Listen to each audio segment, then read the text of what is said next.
নমস্কার বন্ধুরা, স্মৃতির চিলেকোঠাতে আজ আপনারা শুনবেন নন্টে ফন্টের গল্প।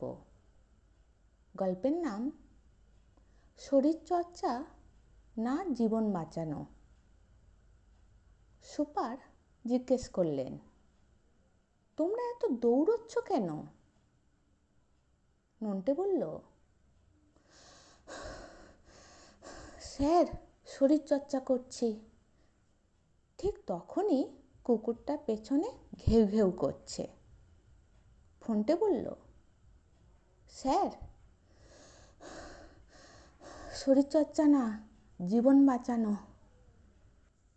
নন্টে ফন্টের আজকের গল্প যদি আপনাদের ভালো লেগে থাকে তাহলে লাইক করবেন, শেয়ার করবেন, আর এই ধরনের আরও নানান স্বাদের গল্প শুনতে চাইলে স্মৃতির চিলেকোঠা চ্যানেলটাকে সাবস্ক্রাইব করে আমাদের সঙ্গে থাকবেন।